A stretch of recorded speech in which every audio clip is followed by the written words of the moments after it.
Dallas Cowboys and the Cleveland Browns. And now welcome to the broadcast booth, everybody. I am Joe Buck. Troy Aikman and Pam Oliver are coming right up. Well, these are two teams who come in with big expectations here in 2008. The Cowboys won 13 games a year ago, but they shot blanks in that playoff game against the New York Giants, while the Cleveland Browns, Troy Aikman, won 10 games, but they missed out on the postseason by a victory. So let's talk first about what we expect to see here today. You have to believe we're going to see a lot of points out on that field. Yeah, I don't see any other way around it, Joe, to be honest with you, because Dallas comes in and we know how explosive they are on the offensive side of the ball. They score a lot of points, you know, and then they're going against a Cleveland defense that is young, especially in the secondary. So for Cleveland, it looks to me that if they're going to have a chance to win this game, they're going to have to be able to match that and score a lot of points themselves. Oh, to be a Dallas Cowboys quarterback and have a lot of weapons, and that's exactly what Tony Romo has. I mean, he's got them all over the place. It really does. I mean, Terrell Owens is back, healthy as ever and looking good, and so as soon as you start focusing on him as a defense, you know, then all of a sudden you forget about a guy like Jason Witten. And then the guy who really is getting an opportunity this year that he's maybe not had is Marion Barber. He will be the featured guy this season, unlike, you know, the last couple of years, and I know that he's excited about that, and Tony Romo's looking forward to utilizing all of these weapons. Special teams always a big factor in a game like this, and for Cleveland, they're without their Pro Bowl return man Joshua Cribbs. They do have Derek Anderson at quarterback. He got the new deal, Troy, and for the first time, it's all on him, man. He is their guy. He is their guy. We had a chance to watch him in practice. He had missed a couple of weeks because of a concussion. He says he looks fine. He looked fine, and I know he's looking forward to having a big day here today.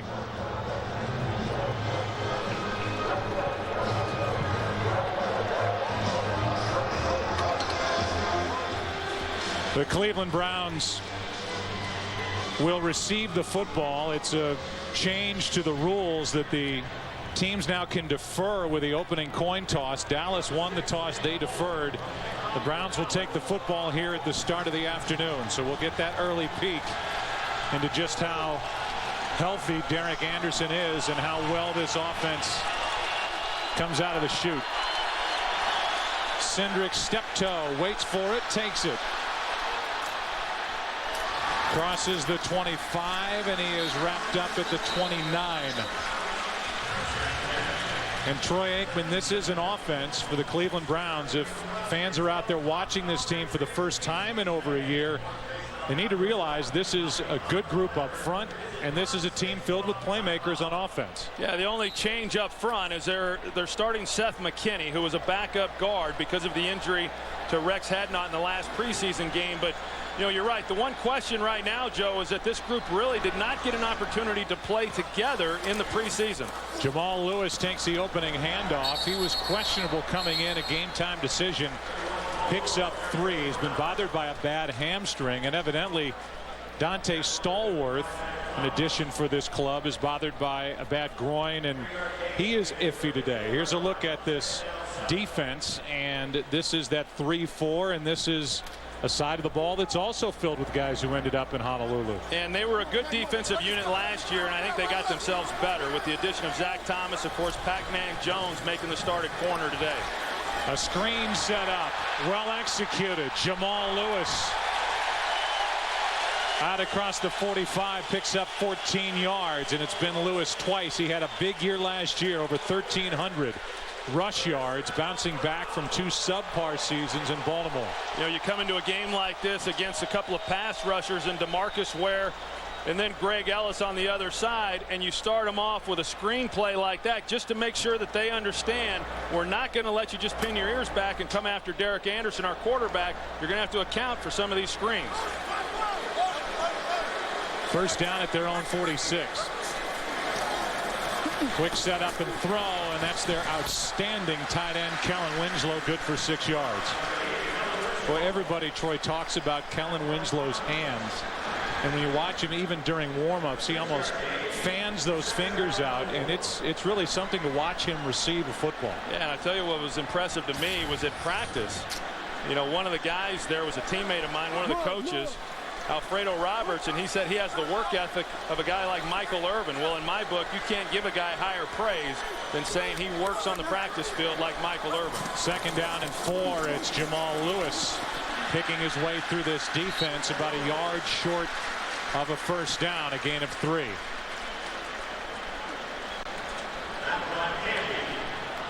It is the opening possession of this game, and a good matchup here in Cleveland with the Cowboys and the Browns. First few plays, a lot of Jamal Lewis, who was iffy with a bad hamstring. He looks okay. 14-yard gain on a screen pass. One completion to Kellen Winslow, and now a 3rd and 1. A blitz. Anderson never got the football, then tried to get on top of it. The ball came loose, and we'll wait for a signal. Evidently just a stop, and Derek Anderson got the ball, a loss of 1, and so on 3rd and 1 this Dallas defense holds, and Anderson had trouble with the snap. And sometimes, you know, you get bodies over the center and the snap tends to then be a little bit short. You know, shouldn't have those kinds of issues, particularly with a center like Hank Fraley and then Derek Anderson, who I know came in last year but has played plenty. Adam Jones waiting for the punt from Zastadil, and the punt ends up in the end zone. So the Browns moved it a bit. Stall on 3rd and 1, and now Tony Romo and that very good Dallas offense will go to work. Up front for a club that ranked 30th in total defense a year ago. Romo will start the day with a throw all day, and over the middle completes. That's Marion Barber, and he's good for 4. Offensively, this is a big offensive line. They're without Kyle Kozar at left guard, but Proctor gets the start, and in the words of Romeo Crennel, Troy, this is a group that as the game goes on, they just wear you down. Yeah, they can just beat you in so many different ways. And, you know, they'll come out, what they did last year is they like throwing the ball early. Jason Garrett, the offensive coordinator, that's his philosophy. They'll mix in the running game, and then they just wear you down in the second half with that big, powerful, strong offensive line. 2nd down and 6, a toss to Barber running right. A big lane to run, and a 1st down out to the 39-yard line. A 14-yard carry for a guy, Troy, who was going to be the featured man in the backfield for Dallas. Yeah, and when you talk about the offensive line for Dallas, and you're going to see how big these guys are, but also the way that they can run. Marco Colombo comes out, and then you got Leonard Davis, you know, the right guard, who is at 350 pounds.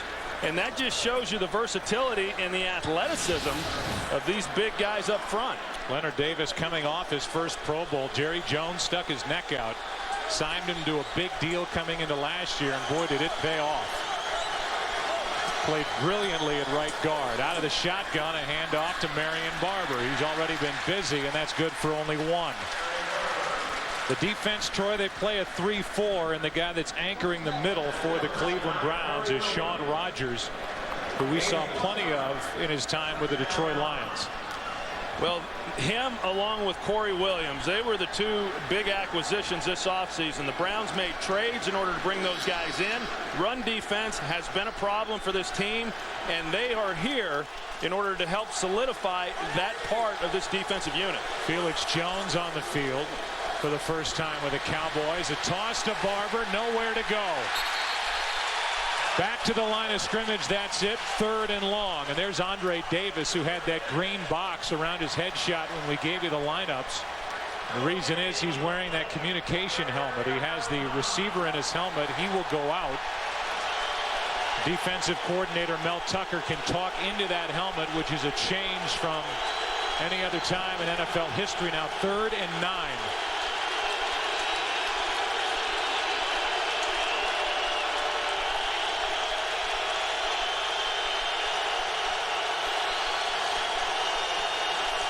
A blitz. Cowboys pick it up. Romo over the middle, completes. 1st down. That's Witten, and the Pro Bowler is good for 19 yards. Great protection for Tony Romo. Well, great job by Marion Barber. You're going to see him come over here and pick up the slot blitz, and that's what gives Tony Romo time. Tony Romo knows that it should be protected. Barber does his job. Clean pocket up front, no pressure in the middle. And then again, Jason Witten. This is the area of the field where he works best. And he and Tony Romo have tremendous chemistry on knowing what the other one is thinking. That's 5 yards against Dallas. Bill Carollo is our referee.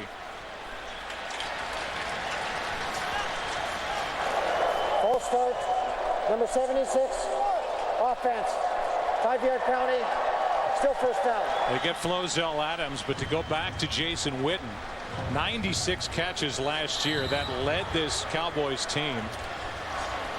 Over 1,100 yards receiving, 7 touchdowns. Only Michael Irvin caught more balls in Cowboy history when he hauled in 111 from you back in '95.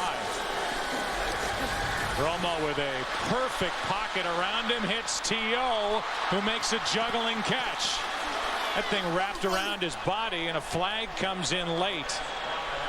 A flag thrown at the very end of the play after a 13-yard completion to Terrell Owens. Now, I can tell you, Romeo Crennel cannot be happy about what he is seeing right now with Tony Romo being afforded the time that he is within the pocket. We'll show you Terrell Owens where he lined up at, what he had to do to get to where he got. Play, second down.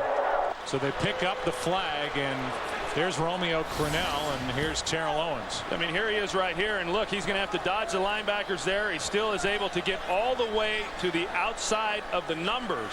That's a long way to run, and that's the kind of time. And look at this guy.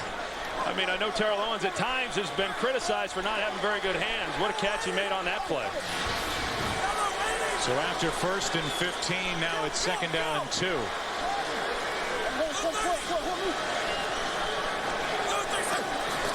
A blitz coming from the Browns. Cowboys pick it up, and a little flip to Witten. And Jason Witten is out of bounds near the 10. Right now the Browns are knowing that they're not able to get any pressure with their front. They've got to bring pressure, not just linebackers. They got Mike Adams now who's coming up, and he gets blocked. The Cowboys are doing a good job of passing it off, recognizing where the blitzes are coming from, and because Adam blitzed and he was not able to get home, that's what created the void in that zone for Jason Witten. Quick snap and a handoff to Marion Barber, who is ripped down from behind in the arms of Sean Rogers. You know, Joe, I know in talking with Romeo Crennel and some of the other players defensively for the Cleveland Browns the other day, they knew that because they are young in the secondary, they've got to be able to get pressure on Tony Romo. They'd prefer to be able to do that just by rushing 4. They haven't been able to do it. They're already bringing secondary blitzes, and they still have not gotten home, and that spells disaster for this secondary because they just cannot hold up with Tony Romo being able to look over the whole field. 2nd and 8. Little play action. Still plenty of time. And now the completion to Witten. And Witten very near a 1st down at the 1. A completion of 8 yards. It depends on the spot. Davis and DeQuell Jackson, the 2 linebackers, combined to make the stop.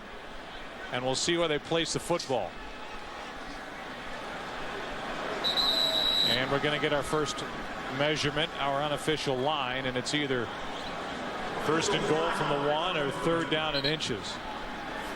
And it's been an impressive start here for Tony Romo, who put together a record-setting year last year with the Dallas Cowboys. Yeah, and I think you always come into the season opener, regardless of how well you have played in the preseason. And the Cowboys offensive unit, their #1 unit, they played well during the opportunities that they had. But still, you question just how you're going to be able to put it all together in week 1. You know, right now, coming out and having the drive that they're having, you know, that alleviates a lot of the anxiety that they came into this game with. Doing it on the road, Jason Garrett, by far the highest paid offensive coordinator in the NFL. In fact, the top 2 guys salary-wise are going head-to-head here with Rob Chudzinski and Garrett. On 1st and goal, it's Barber over the top, and he's in for the touchdown. And then Deion Anderson, the fullback, gets into it with Andre Davis. No flags are thrown, and it's 6-0 Dallas, and Barber has his first of the year. Well, I tell you, they made that look easy, didn't they, Joe? They did. He's had 25 rushing touchdowns now over the last 2+ seasons. He just knows how to get it into the end zone.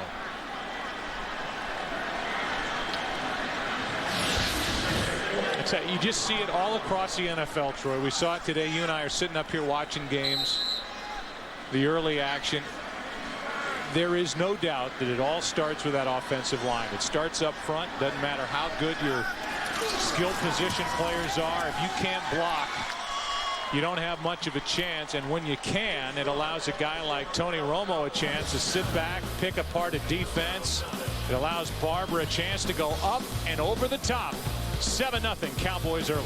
Can't start any better than that if you're a Dallas Cowboy, especially on offense. Tony Romo perfect, 5 for 5, 66 yards. Witten 3 catches, 49 yards, and Marion Barber 5 carries, 19 yards and a touchdown. Cowboys have struggled covering kicks during the preseason. They have re-added a big piece of it, Keith Davis, and the play is made downfield by Davis, a return of 22 yards. Romo and T.O. talking it over prior to the touchdown, and Romeo credit for them, and now it's up to the Browns to try and get some momentum. Quick throw to Braylon Edwards, trying to get around the tackle, and what a good job out in space by Anthony Henry. Let's go down to the field and check in with Pam Oliver. Well, Joe, just a bunch of notables out for the Browns today, but luckily for them, running back Jamal Lewis was not among them. The Browns were worried about swelling in his hamstring, and as I walked in with Lewis this afternoon, he said after a night of aggressive treatment, they were able to get the swelling down to a point where he could play. But the hits just keep on coming. A little bit more information on wide receiver Dante Stallworth. Tweaked his groin during pregame warm-ups. They are trying to get treatment for him now as we speak, and they are hopeful he can join the offense in the second half. Thanks, Pam. Over the middle, pass is caught by Kellen Winslow. And then dropped immediately by Ken Hamlin, but a good completion from Derek Anderson for 13 yards. I tell you, these tackles for the Cleveland Browns are going to have their hands full, as I mentioned a little bit earlier, and a good job up front in holding out DeMarcus Ware. Kevin Schaefer, the right tackle, doing his job, which affords Anderson some time. And you're able to get Winslow then across the field.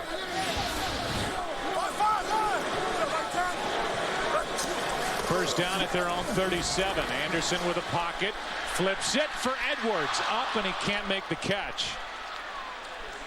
If fans aren't aware of Braylon Edwards, who had a wonderful year last year, physically he's not too much unlike Terrell Owens.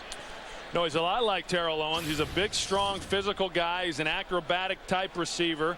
And interestingly enough, I mean, as good a year as he had last year, the coaches, you talk to him, they say this guy's still a raw receiver. You know, I mean, he got a long way to go, and that doesn't sound real good for anybody else within the AFC North, but he's an awfully talented player.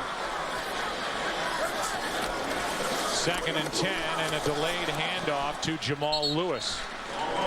He picks up 4, and he's brought down by Brady James. You know, and to follow up with what Pam was saying on her report with Jamal Lewis and that hamstring, you know, I know that the Cleveland Browns, they didn't want to risk re-injuring this as they go into next week's game against division rival Pittsburgh. But that thing can go at any time. I mean, those hamstrings, you come in and you're a little ginger with it, but in one burst, I mean, he could be on the sideline in no time at all. Well, they really don't have much depth behind him, at least experience-wise, and they're thin at the wide receiver spot as well. 3rd down and 6.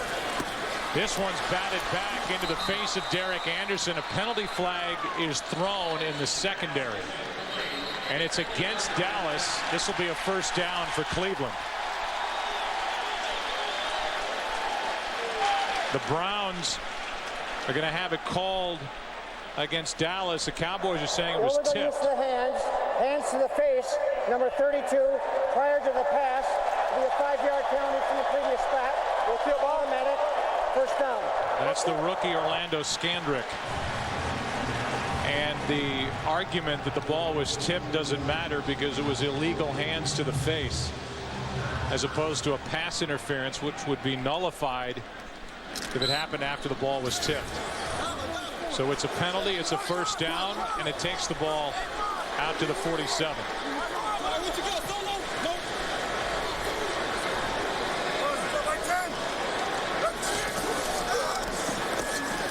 Little play action down the middle. Braylon Edwards drops it right in his hands. Anderson couldn't have put it out there any better, and Edwards could not haul it in. Well, you know, Braylon Edwards, he had the injury there in the middle of training camp. He's missed basically the last 2 weeks. Has had very little conditioning. Even here, it didn't look like he was running at the speed that he's capable of. But having said that, I mean, that's a ball that Derek Anderson drops right in there. I think that's just a product of not having been out there, going through the reps, getting the work in practice. He had a lacerated heel August 9th. His teammate, Dante Stallworth, cleated him when they were messing around after practice, and you talk to the Browns, they'll say we were lucky that they didn't sever. It didn't sever any tendons, but it held him out. And so, as Troy said, he's barely had any work, and the one issue was conditioning. You can see him huffing and puffing right now. Yeah, and he talked about it, as did the coaches, that conditioning could be a problem, and your adrenaline's going, and in the season opener, it's generally difficult for a lot of players to try to catch their breath. But when you've missed 2 weeks of conditioning, because of that injury, we're witnessing that right now. Edwards in the slot. Steve Sanders at the top of the formation. It's 3rd down. Anderson throws for Kellen Winslow. First down inside the 35. 18 yards to Kellen Winslow on 3rd down. Well, we knew coming into this game that the Browns were going to pay a lot of attention to DeMarcus Ware. You can see Joe Thomas there at left tackle, Jason Wright, the 3rd down back, giving him a chip, slowing him down, trying to present a little bit of time there for Derek Anderson, and a good job of just sticking in the pocket. And you see the hands there by Kellen Winslow. A lot of guys will try to body catch a ball like that. You saw him reach up with his hands and catch it with his fingers. 3 minutes left in the first quarter. Browns trying to answer. Hand off to Jamal Lewis, and he's brought down in the backfield.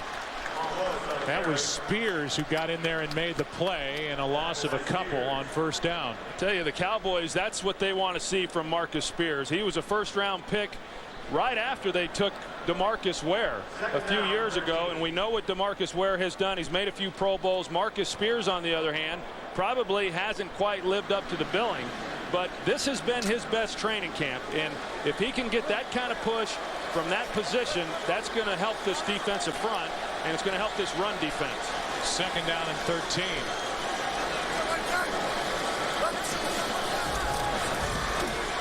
Pass complete to Braylon Edwards, makes some move, gets around one tackle, that of Skandrick, and picks up 12.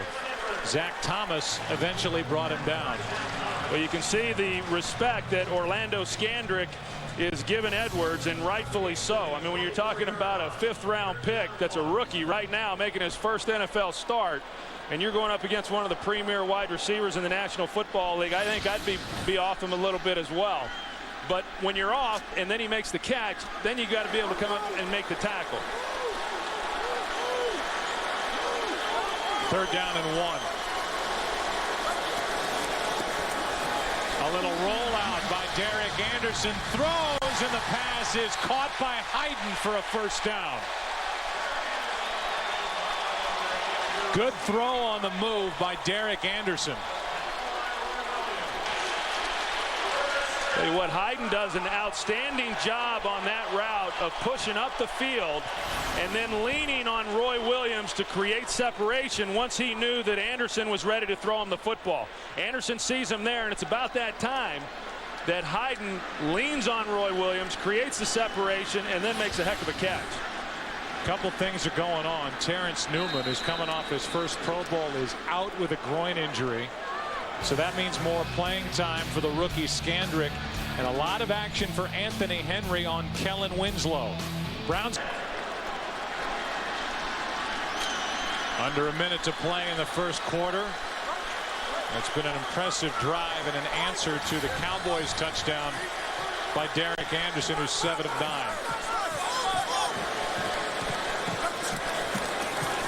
Hand off to Jamal Lewis.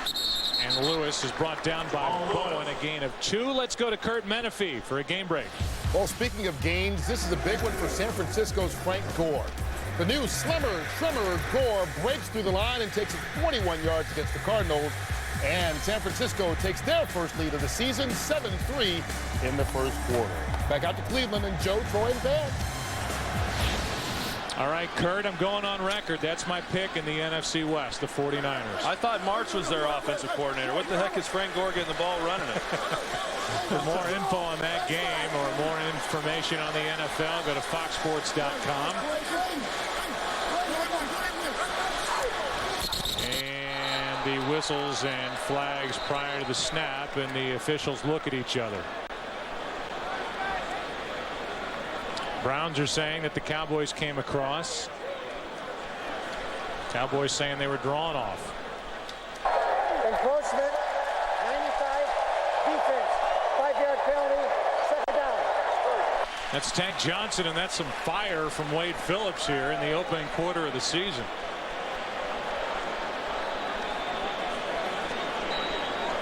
Two guys who are known for their 3-4 defense. Romeo Crennel, all those years with Bill Belichick, not just with the New England Patriots, but prior to that with the New York Giants. And then Wade Phillips has bounced around, in my estimation, as the perfect guy as the head man with his Cowboy team. And that's the end of the first quarter. We are finished with one inactive because of a high ankle sprain, and then Joe Juravicius will miss the first 6 weeks. That's a big weapon for the Browns. He's had 4 procedures on his knee, 3 for staph infection, which is frightening. Handoff down inside the 5 with the first down. It's Jason Wright, his first carry of the day. A 5-yard run, and now it's 1st and goal from the 4. A pretty good job by the fullback there. It looked like Lawrence Vickers, who's going to come across and then take DeMarcus Ware, as you see, coming off the edge. And he creates just enough room there for the runner to get up inside and pick up some positive yards in the first down. 1st and goal.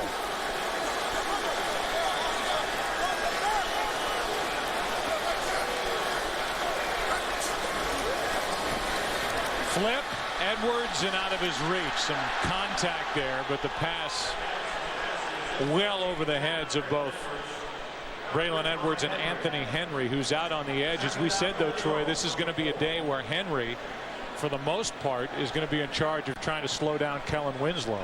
Yeah, that's the plan coming in. And actually, you know, Anthony Henry has been gearing up for that type of role within this defense ever since they brought Pac-Man Jones in, because of some of the tight ends within their own division, whether it's, you know, L.J. Smith. It would have been Shockey. Of course, Shockey's no longer in that division, and then they come right out of the box here in week 1 against Kellen Winslow and the Browns. Little confusion, it looks like, defensively for the Cowboys as Jamal Lewis pushes the pile to the 3, a gain of 1. It's 3rd and goal. So Adam Pac-Man Jones gets the start. He said early in camp that he doesn't want to go by Pac-Man anymore, yet everybody on his team, including his head coach, calls him Pac. Well, he told Brad Sham, the radio announcer, just on game day, call me Pac. I understand what he's saying. I would venture to say that whether it's Adam or Pac-Man or Pac, he's just glad people are calling him something, and that he's been reinstated and he's playing here in this game today. He got the start. It's 3rd down and goal. Anderson throws and dragged down is Braylon Edwards, and a flag on Adam Pac-Man Jones. Now they're going to call him for a little interference. Well, and you know, in talking with the Cowboy coaches, Pass interference, number 21, defense. The penalty occurred in the end zone. By rule, the ball be placed at the 1-yard line. First down. the great move right there by Braylon Edwards, setting Jones up to the outside and then coming underneath him. And you know, really, he had no choice in order to try to keep from giving up the touchdown. You know, he makes the tackle and definitely pass interference, but that shows the rust that Pac-Man Jones has for a guy who just hasn't been playing for well over a year. Hand off to Lewis, and he goes back to the 2. That's 2 times now on this possession that the Browns have been able to get a fresh set of downs because of a penalty on 3rd down. One on Scandrick, the latest one in the end zone by Jones. Well, and the Browns are trying to run this ball over that left side with Joe Thomas being their best offensive lineman and then Eric Steinbach, you know, they're at left guard, but they've just not been able to create much movement, you know, in this defensive front for the Cowboys. 2nd and goal. Play action. Anderson fires for the touchdown. That's Winslow.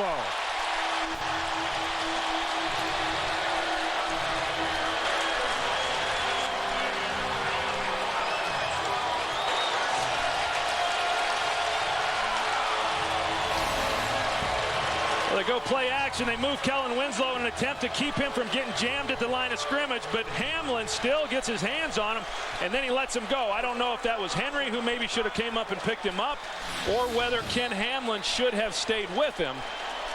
but hard to believe you turn a guy like Kellen Winslow loose down there in the end zone.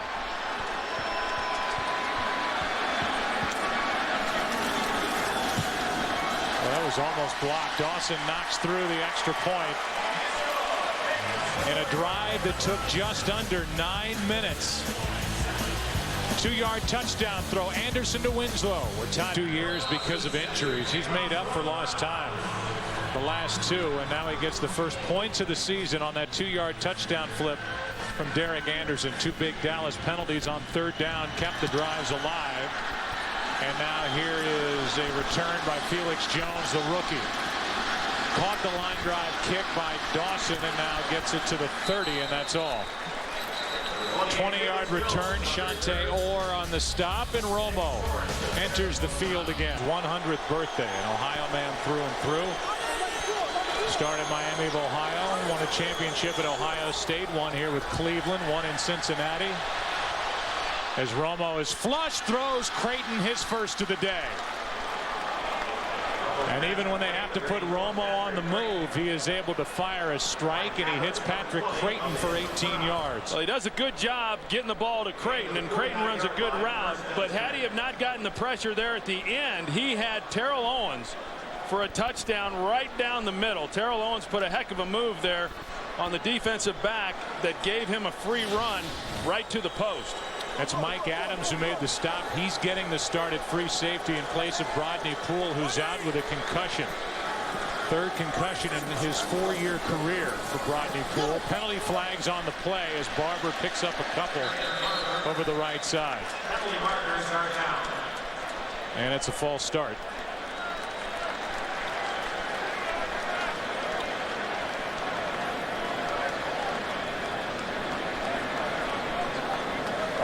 Illegal formation on the offense. Number 89 covered up the tight end.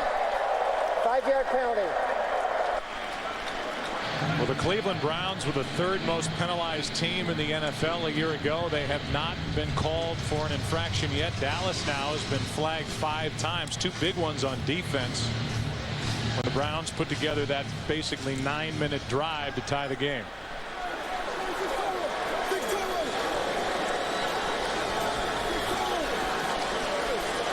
This is only the 2nd possession for the Dallas Cowboys. That's good news for this Browns defense. Replay first down. So they'll march it back 5 yards. Replay first down. It's 1st and 15. And that's one way to try and keep this game within reach with this good Cowboys offense. Keep them off the field, and that's what that last drive did by Cleveland. Yeah, not only keep them off the field, but then score touchdowns like Cleveland did in order to keep pace with this Cowboys offensive attack. 1st and 15, and a delayed handoff to Marion Barber. Great blocking out in front of him.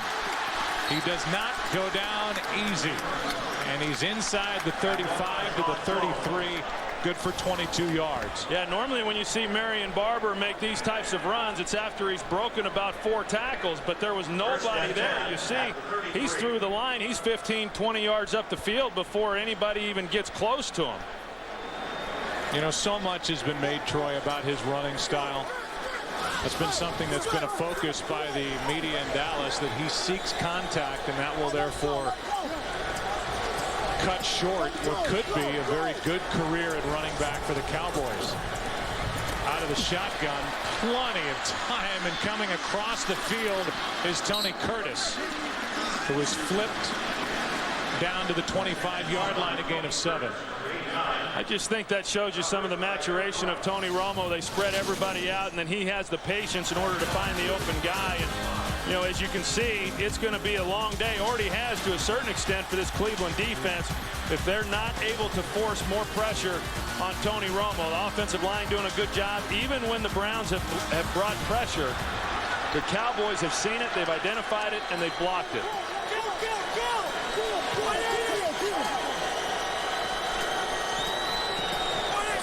Second down and 2. And this one for the fullback. Penalty flag flies, and it's out of the reach, or at least off the hands of Deion Anderson.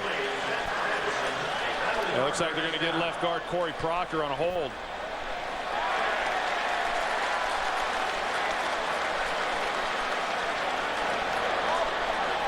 Get the call from Bill Carollo, and here's the 6th infraction. Holding, 71, offense, 10-yard penalty, replay, second down.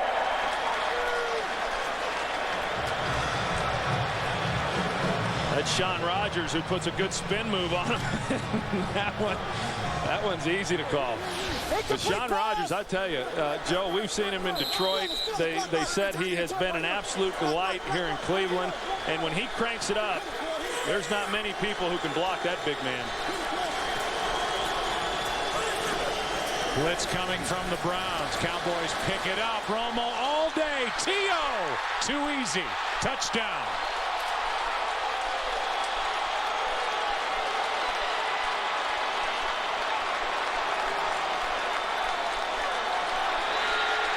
And a penalty flag for the celebration. Well, you see the linebacker blitz there. DeQuell Jackson comes up the middle, and again, it's blocked up. There's plenty of time, but look on the back end. You got Terrell Owens in the slot, and the play there, that was Brandon McDonald in coverage, and they just look a little bit lost once they get threatened by Terrell Owens in the secondary. After the play was over, unsportsmanlike conduct, number 81, offense. The player went to the ground with the celebration act. It's a 15-yard penalty and forced on the kickoff. Kind of an Olympics, an homage to the Olympics with a little sprinter start. And once he goes down, that's the rule. You can't do a cartwheel. You can't do anything where you go down to the ground.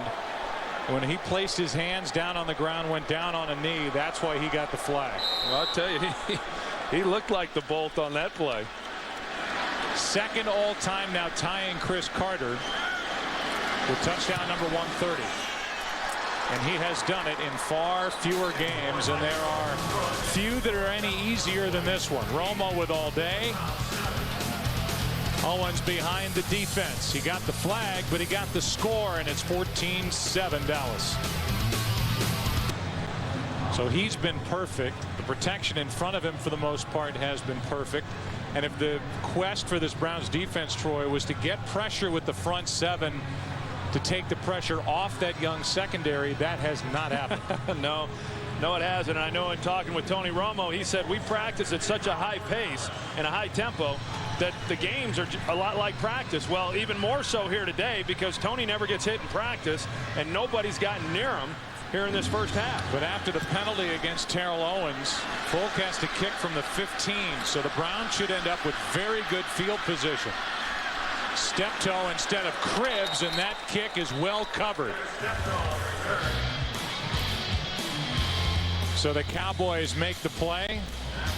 Hall of 1971, and we had the honor and pleasure of getting to say hi to him on Friday at practice. Yeah, I knew that he was involved within the organization, but I didn't realize that he is as active going and attending the practices. He goes to 2 or 3 practices a week. That's great for these young players to see a guy like Jim Brown there. 73, offense, 5-yard penalty, first down. Yeah, you would hope that that opportunity is taken advantage of by some of these younger guys. When you have somebody with his experience sitting there just basically watching your practice and waiting for somebody to come up and say something to him. Yeah, and I know he enjoys mentoring a lot of these young players, and you know what a career, obviously. I mean, 8 of the 9 years leads the league in rushing, and he was doing it back then. When you think of the yards he piled up, they're only playing 12 and 14 game seasons. Over the middle of the field, Hayden can't make the catch. Diving try, but incomplete. It's 2nd and 15 after the Browns just were flagged for the first time for that false start on Joe Thomas. We look ahead to next week. Troy and I will be in St. Louis for the Giants and Rams, Saints and Redskins, Packers and Lions. And then in the later window, 49ers at Seahawks, the Falcons at the Buccaneers. I don't know if there's enough days between now and next Sunday for the Rams to get everything straightened out that they're going to need to. They were taken apart in Philadelphia.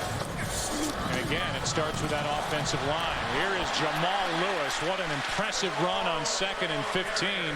Good for 11. Let's go for a game break. Here's Kurt Menefee. Well, the Carolina Panthers lost a challenge that would have forced San Diego to punt. So the very next play, what did the Chargers do? Phillip Rivers goes 44 yards to Chris Chambers for the score, and the Charger leads 7-3 in the second quarter. Troy, Joe, and Pam. Or should I say Joe, Troy, and Pam, just to be efficient. It doesn't matter on this team. On this team, we just kind of mix and match. And, you know, you think about San Diego and the AFC in general, and I know that New England fans are holding their breath to see how extensive that knee injury is that Tom Brady suffered today. The hands of the Chiefs. Here's one that was open and right through the hands of Braylon Edwards. That had a little more zip and was a little higher than it needed to be, and it's 4th down. Well, there's no doubt that Derek Anderson has an awfully strong arm, as we just witnessed, and you like to get that ball down a little bit, get it around his chest, but you know, still one that Braylon Edwards could have caught. Pretty well designed there by offensive coordinator Trzynski. They went to a bunch set on one side, left Edwards on the backside by himself, but they were unable to convert. It's Patrick Creighton waiting for the punt, which is off the side of the foot of Zastudil. A bad punt. And Creighton never got near it. 8.5 to play here in Cleveland in the first half, and the Cowboys have the ball. They're 2 for 2 and taking it down the field and scoring. Perfect for Romo, 8 for 8. Terrell Owens now 130 career touchdown receptions, and he has 29 touchdown catches in 32 games played with Dallas. Here's Marion Barber, who bounces it to the outside and turns it into a 2-yard run. I started to ask you earlier, Troy, about Barber and the conversation about him not seeking contact, and that because of the way he runs, it's going to cut short his career. Where do you come in on that argument? Well, you know what? I think the guy is a great football player, and part of what makes him great is the fact that he is so physical, and that's his style, and I don't think you can change that. And if I were a coach, I wouldn't want to change it. Would you like to minimize some of the contact? Absolutely, but he is what he is, and I think that if that does shorten his career, you know, then so be it. The years that he's healthy, he's going to be a great player in this league. 2nd down and 8 for Dallas, up by 7. This one's Creighton. He is hit immediately and brought down by Eric Wright. Let's go down to the field and Pam Oliver. Well, Joe, the most coached up group on the Browns defense today has to be the guys in the secondary. Defensive coordinator Mel Tucker asking that group to tighten up their play. 2 linebackers, including Willie McGinnis, went over to the guys in the secondary to offer up some tips on how to handle Owens and company. Linebacker DeQuell Jackson told them point blank they need to stop somebody. Back to you. Hey, I would agree with that, but somebody ought to coach up this front 7 and tell them how to get pressure on the quarterback, because I don't care who's covering. You can put Deion Sanders back there, and if Tony Romo has time to throw, they're going to get some completions. 3rd down and 4. Just get it away. Romo with all day. I mean, there is 0 pressure on him. He throws, and it's nearly picked. McDonald flashed in front of Witten. It's 4th down. I mean, how long is he standing back there with nobody even in his face? Well, and here's a look at it. We'll show you. Here's the middle of the defense right here. Sean Rogers, they're double teaming him, but he's just not able to get any kind of push. Wembley, who actually is their best pass rusher, he's not able to do anything on the outside against Flozell Adams. Right now, they're just overmatched against this huge Cowboys offensive line. So the first punt from Matt McBriar. There are his numbers from a year ago. And it's a good one. High hanging punt with Sept waiting inside the 15-yard line. Across the 25, forced down at the 27. This Browns team no doubt misses Joshua Cribbs, a Pro Bowl returner from a year ago, out with a high ankle sprain. This too. You know, the Browns were not able to match the last touchdown on the previous possession. They get another opportunity here going in before the half. Handoff is to Lewis, and a penalty flag is thrown on the play. Lewis picked up 1. And it's against Cleveland. Illegal shift, offense. 2 men moving, not setting for a full second.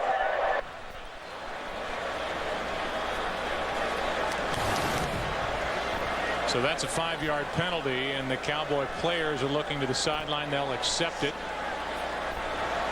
And it'll bring up 1st and 15. Here the Browns offensive leader's pretty good for Derek Anderson. And if you don't know his story, the guy who was not the opening day starter a year ago. Browns came out and were taken apart by the Steelers week 1. 34-7 was the final. They put Anderson in. The Browns finished the regular season winning their last 7 at home. That was Braylon Edwards. Troy circled, and this duck floats out of bounds as Anderson was hit as he let it go. Both Tank Johnson and Zach Thomas were there for Dallas.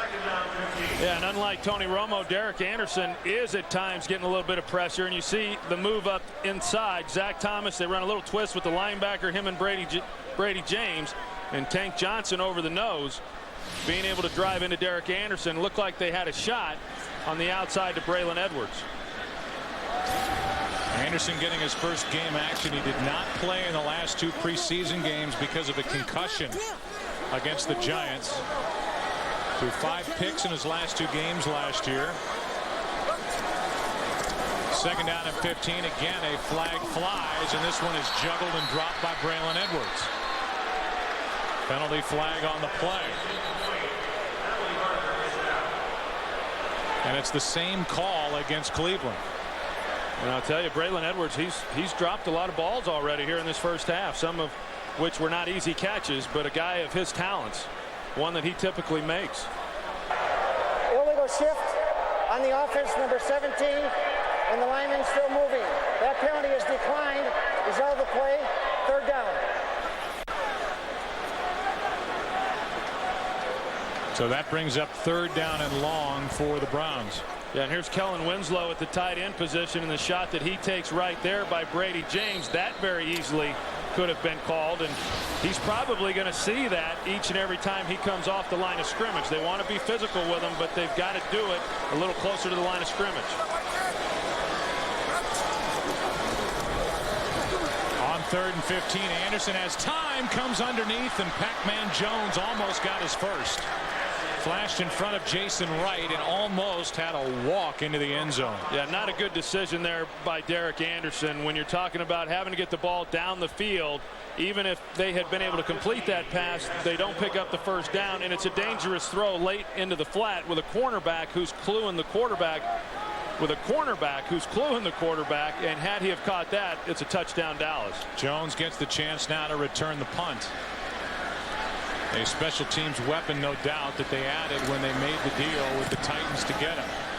Much better punt by Zastudil, but room to run. And Pac-Man Jones got near the 35, then went backward, and they'll mark him down at the 31. We take a walk down memory lane and check in with Brian Sept.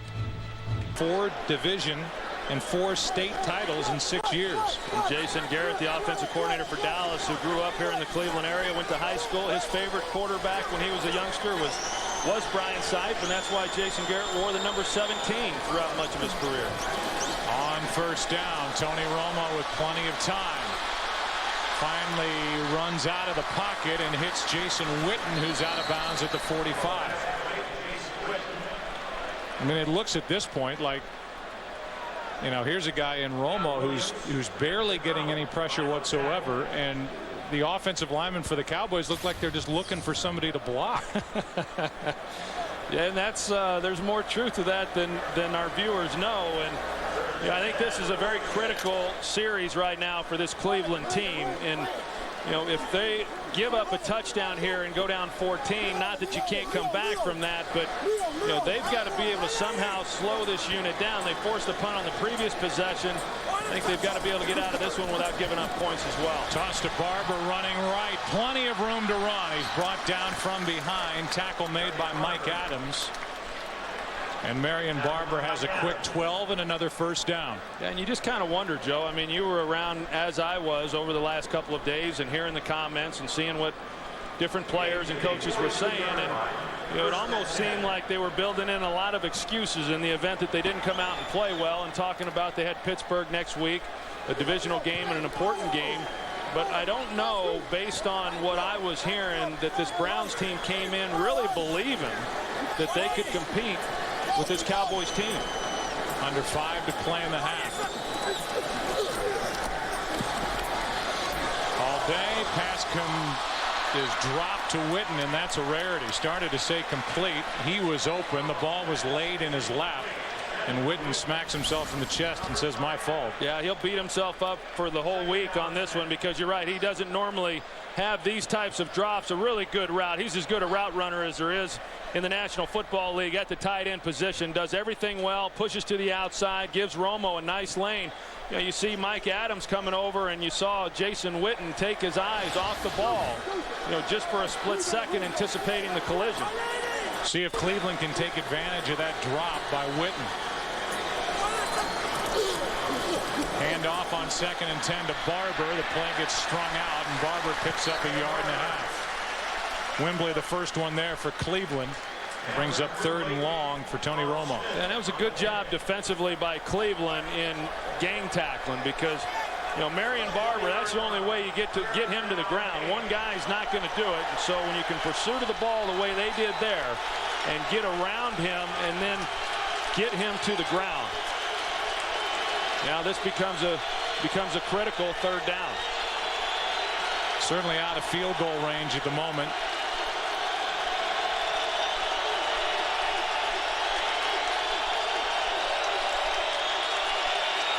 Third down and 8. Romo has to pull it back. Backpedals, fires to Barber. Makes a move in the open field, has a first down. Patrick Creighton with an important block during that run after the catch by Barber, and a gain of 13.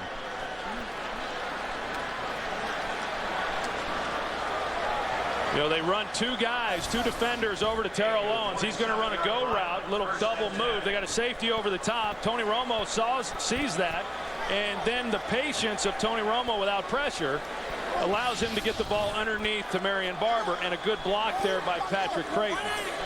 Cowboys already have 10 plays of 10 or more yards in this half. Pass is thrown to Terrell Owens, who makes the catch. Has enough for a first down again for Dallas, and another quote-unquote big play. This is a Dallas offense that did it all year last year, and they're doing it in the first half here today. And I would tell you that from what I have seen, they could throw this route or any other route anytime they want to Terrell Owens. I mean, he has been running through the middle of this defense. He's been on the outside running out routes. He's run square ends, and he's run just about anything he's wanted, and he's been open. Tony Romo has not thrown him the ball every time, but he certainly could have. Felix Jones now in the backfield with Romo. On first down, penalty flag flies, and Tony Romo is finally brought down in the arms of Robert Smith, but a flag is down.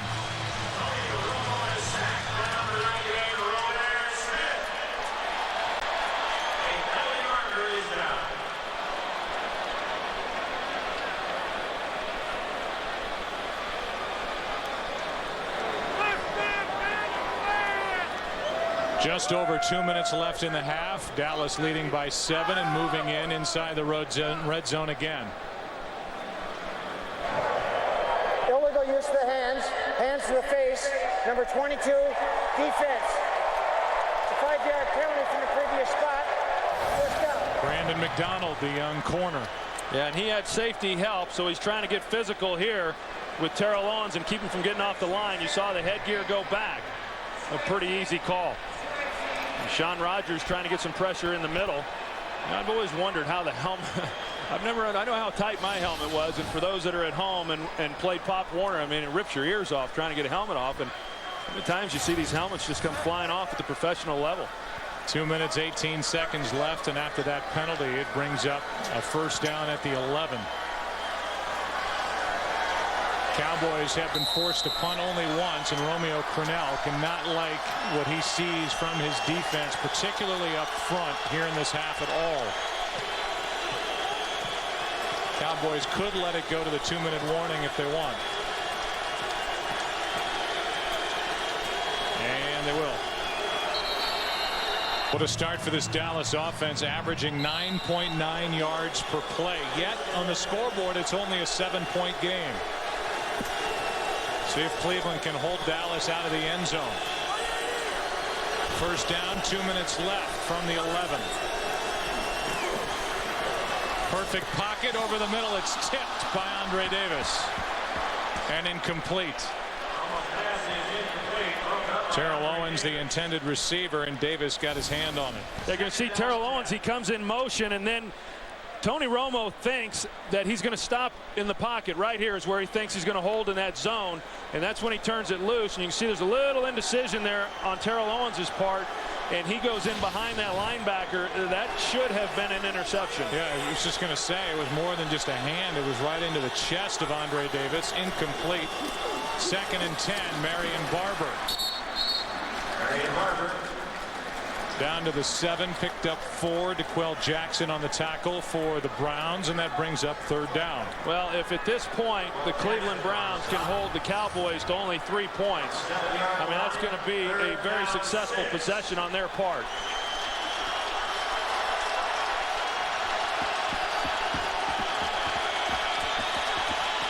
The ball just inside the 7.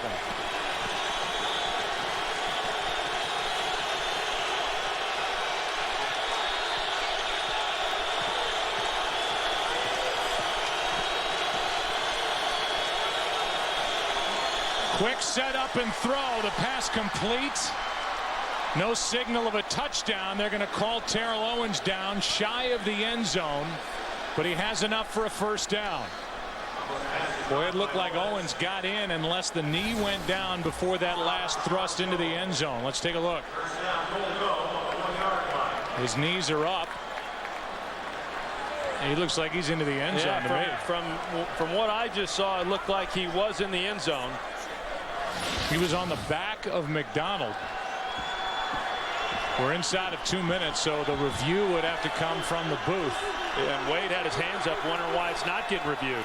Now Barber, he gets the touchdown instead. And so the Browns don't keep the Cowboys out of the end zone, and with the extra point coming, could be a 14-point game at the half.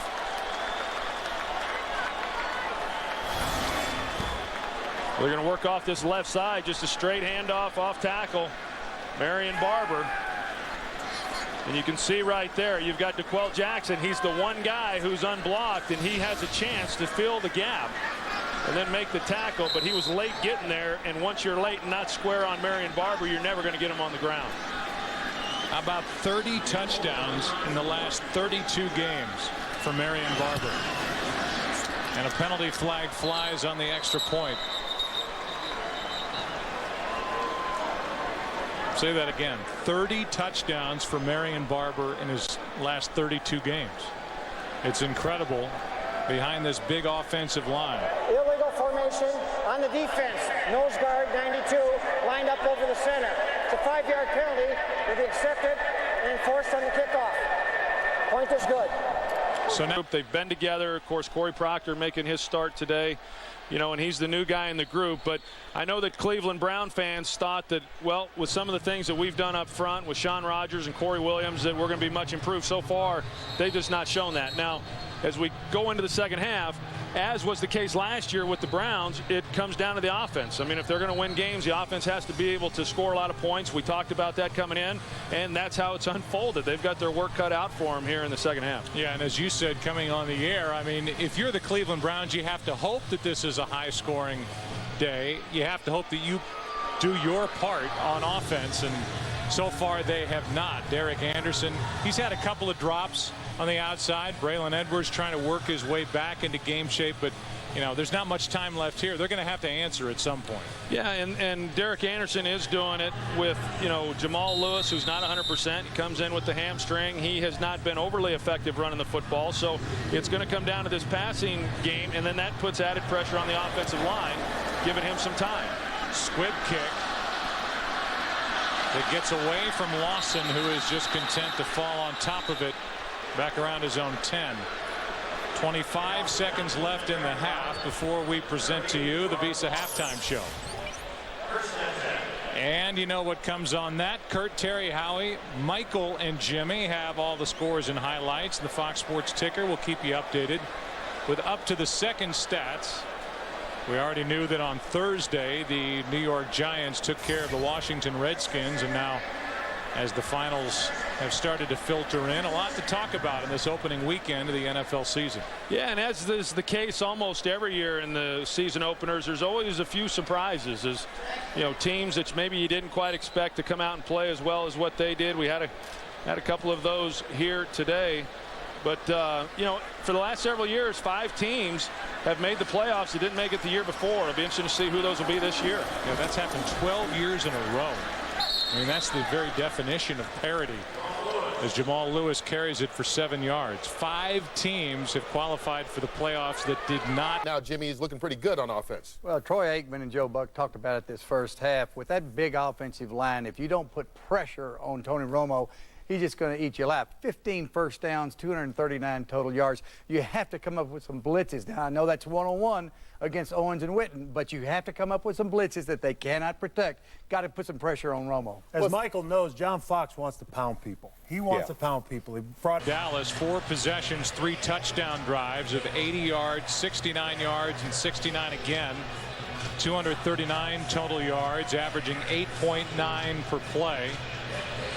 Jason Garrett, the offensive coordinator, and Tony Romo, they have a terrific relationship, and I don't know if Romo could be in better hands. Undrafted out of Eastern Illinois, did not throw a pass his first 3 years in the NFL, now in his 6th year. Regarded as one of the game's best. Here's Skandrick on the return.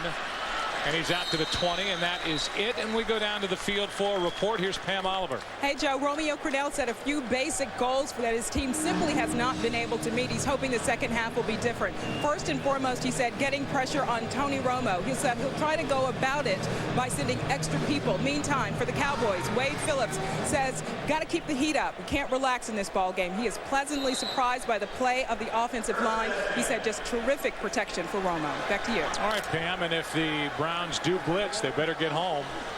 Yeah, which they did not do when they brought extra people early in that first quarter.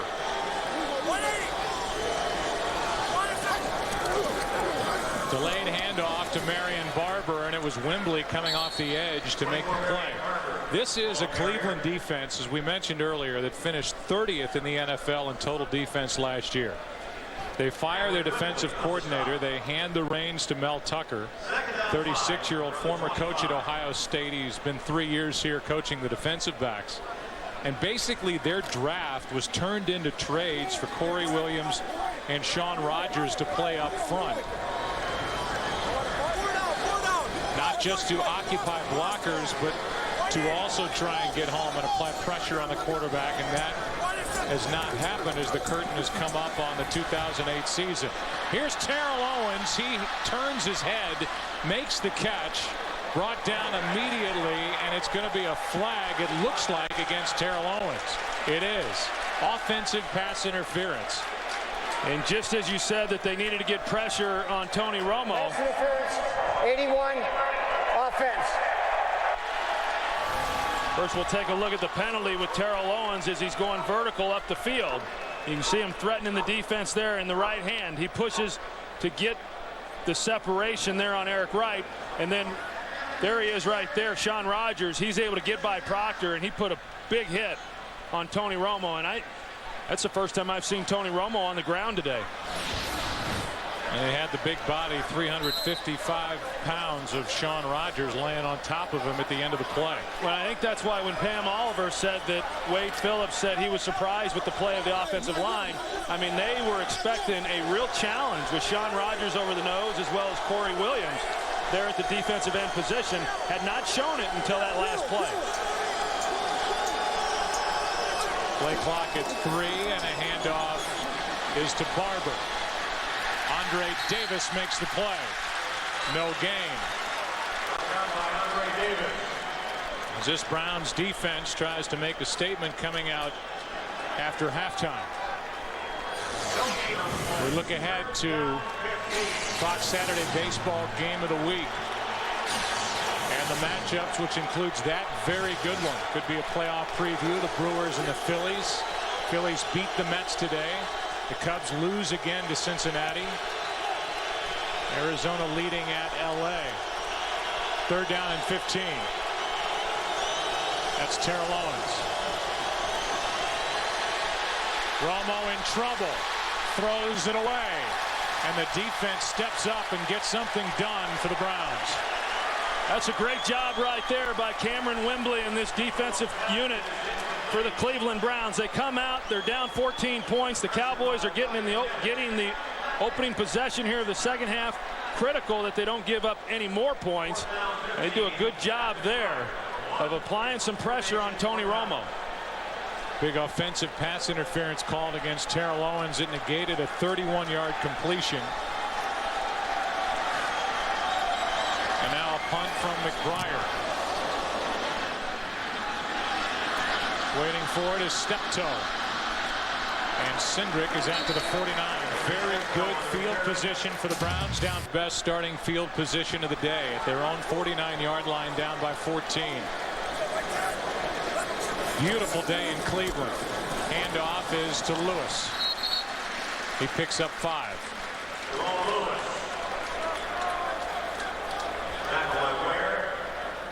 Take a look at the Browns offense today. They went on a 16-play drive that covered just under 9 minutes, 66 yards for their touchdown drive. And other than that, not much. Yeah, and a lot of those 4 drives where they didn't really do much with them were, I don't know, so much had to do with what the Cowboys were doing defensively as much as, you know, the penalties that they had offensively and then drop balls. Hand off to Jamal Lewis, pushes the pile forward, and he's a yard and a half shy of a first down.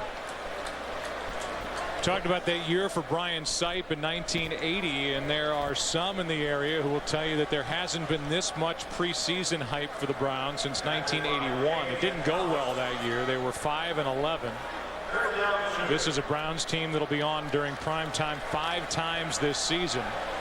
Romeo Crennel and this group coming off a 10-6 year where they just missed going to the playoffs. Yeah, and that's the challenge for teams like Cleveland. You have a good season, and then you got to be able to come back with another one. And, you know, oftentimes we don't see that. A blitz coming from Dallas, and this one thrown out of the reach of Braylon Edwards. Zach Thomas was coming on a blitz right up the gut, and Anderson had to let it go and threw it too high and out of the reach of Braylon Edwards. Well, that's a tough offensive series for Cleveland, for them to get the field position that they got and then run the ball 2 straight times to Jamal Lewis and get good yardage and not being able to convert on third and then be forced to punt and get no points out of that drive. Zastudil hangs it high, and that ball's on the ground. Adam Pac-Man Jones couldn't come up with it cleanly, and we'll see who comes out of the pile. It stays with Dallas. Even though the Browns have the football, they waited to see who was going to come away with it. And let's take another look as this went right through the arms of Adam Jones. So when he first fumbled it and then he was on the ground, it looked like he was able to recover it, but yet it was in the Browns' possession once they were able to uncover it. Almost had the game's first turnover moments ago, but Adam Jones able to get back on top of it. And here's Patrick Creighton with a catch and a first down. See that patch worn high on the left chest by these NFL players, and that circle on the field for Gene Upshaw, who passed away this summer at the age of 63. One of the most, if not the most, influential people ever to grace the NFL, whether it was his Hall of Fame career or certainly what he did as 25 years the head of the Players Union for the NFL. Here's Barber, brought down by Sean Rogers after a run to the right, a gain of 5.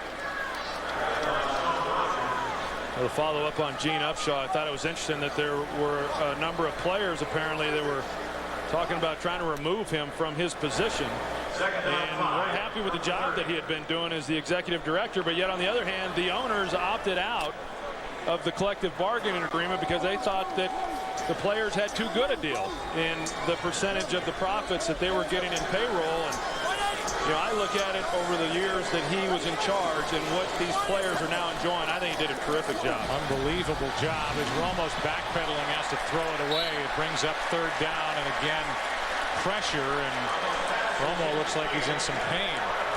Well, he sure does, and that looks like real pain too. I mean, beyond just saying You know, I got banged up a little bit. You don't know if he rolled over on a shoulder or ribs or whatever it may be, but when you've got some big bodies like that are coming through and then landing on top of you,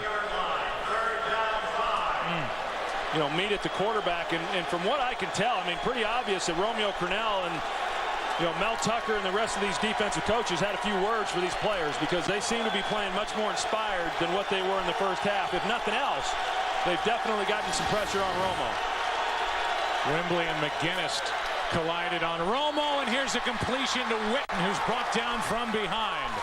Play is made by Jones after a completion and run of 19 yards as Romo pops right back up and throws a strike. Yeah, Sean Jones, 26, man-to-man coverage on Jason Witten, you know, and when you can put a tight end, or when you have a tight end that can beat man-to-man coverage against the safety the way that Jason Witten is able to do, you feel pretty good about those things. And so Tony Romo comes back. He knows exactly what he has. He's got the matchup that he likes, and he knows that Witten's going to beat him, and he does.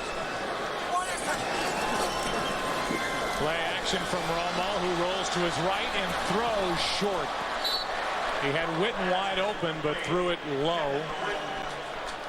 And Romo looked like yelling at the offensive line a little bit as he was under fire again on that play.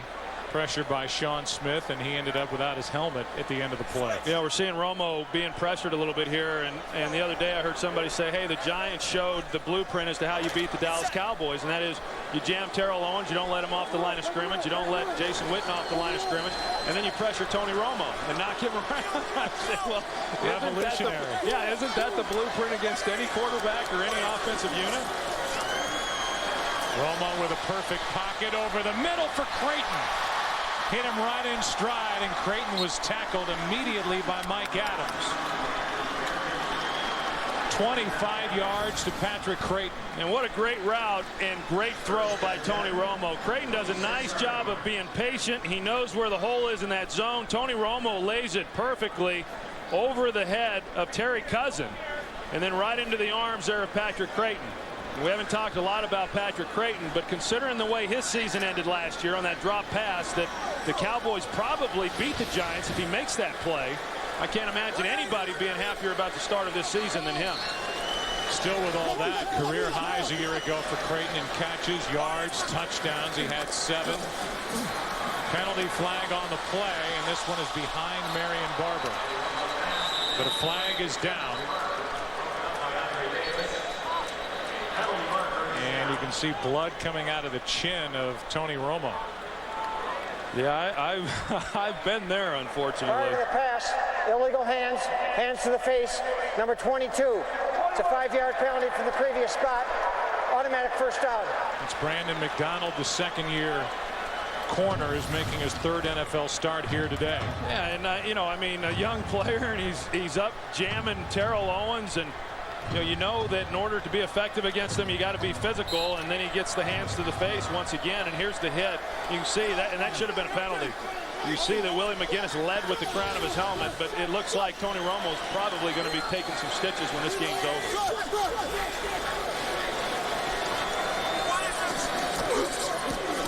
On first down, Barber gets it just inside the 20, picked up a yard. Andre Davis there to make the stop. McGinnis in on it as well. The early game headlines, and a big one, which is at the end there. Tom Brady left the game in the first quarter with an ankle. Looked like he got his knee driven into as well on that play against Kansas City. Brett Favre, 15 for 22, 2 touchdowns, and Donovan McNabb and the Eagles just took apart the St. Louis Rams defense. That was without Reggie Brown on the outside, and certainly without Kevin Curtis. Romo on second down hits Barber, scoots to the 15, picked up 5 yards. 3rd down coming up. You know what's amazing is to sit here and watch this game, Joe, and even all of last year, is Tony Romo and how accurate he is throwing the football. I mean, even that throw, and not a difficult throw to make, but yet he delivers it right in a position to where Marion Barber can make the catch and still make a guy miss and pick up extra yardage. We saw the throw a moment ago to Patrick Creighton, catch it on the run. So many times he puts these receivers in a position to get extra yardage after they make the catch because of where he's putting the ball on them. 3rd down and 3, and a handoff is to Barber. Another helmet comes off, and Barber is ripped down right at the marker. Depends on the spot. It looks like he has enough for a 1st down, and Sean Rogers loses his helmet again. You know, I've got to believe that this offensive line will take a look and see how it happens. 92 there in the middle, and it didn't even look like it looked like the shoulder pad came up when Corey Proctor was engaged with him, and that is what knocked the helmet off. And if that's the case, the equipment manager, he needs to start doing a better job. 6.5 to play in this 3rd quarter. 1st down for Dallas. The ball at the 11. This is Felix Jones, the rookie, pounding it in for a touchdown. Touchdown Dallas, and it's Felix Jones getting it after a marvelous career at Arkansas, and he makes good on his opportunity here in the 3rd quarter. Yeah, and he wanted that ball back. It got knocked out of his hands. His first rushing touchdown of what will probably be a great NFL career. He's just going to take it right up the middle. It's pretty simple. They pull Corey Proctor on the counter play, and then it's him on linebackers and a safety, Sean Jones, trying to make the tackle. And boy, they are raving in Dallas about this young running back. How about the first NFL carry for Felix Jones results in an 11-yard touchdown run. And a player that the Dallas Cowboys got with a 1st-round pick they picked up from Cleveland the year prior when Cleveland wanted Brady Quinn. Pounds it in here against the Browns. 28-7 Dallas. Dallas Cowboys just introduced their newest weapon to a national audience, Felix Jones, as they tend to that gash under the chin. And earlier we're checking Tony Romo pushing on his jaw after suffering that hit. It opened up the wound, and then he took his team down the field. The longest touchdown drive of the day. This is Lawson. Lawson with a good return out across the 30 to the 33. Kevin Burnett on the stop, a return of 30 yards, and there it is. First crack at it for Felix Jones, 11 yards and a touchdown. You look at what they did a year ago, 8th in the NFL in total offense. They have 118 today, and they are in catch-up mode. This good Dallas defense will have a chance to come after Derek Anderson. They do, and the pass incomplete for Harrison. This is tee-off time for this Dallas defense, and that's not good news for Anderson. Well, it's a good call by offensive coordinator Rob Chudzinski, knowing that the Cowboys were going to try to bring some pressure and get after Derek Anderson, knowing that they're in a passing now situation the rest of this game.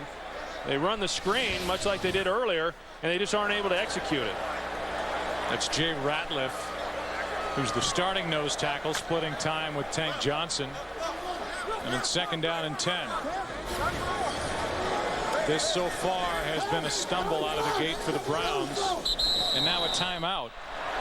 So they have to burn a timeout with 6:11 left in the ball on the defense of Brian Stewart on the right. Ball at the 33-yard line. Derek Anderson has thrown 7 straight incompletions after the 2-yard touchdown to Kellen Winslow early. Flushed out of the pocket, he has to run. And he slides down at the 39-yard line, a gain of 6. Let's go down to Pam. Joe, at one point, about 1,000 people tended to Tony Romo, that gash under his chin. He's got a fairly unattractive bandage job on that chin at the moment. They also took a good long look at his left hand. He's got a cut on his left hand that also needed bandaging, and they're icing it right now as he talks to Jason Witten.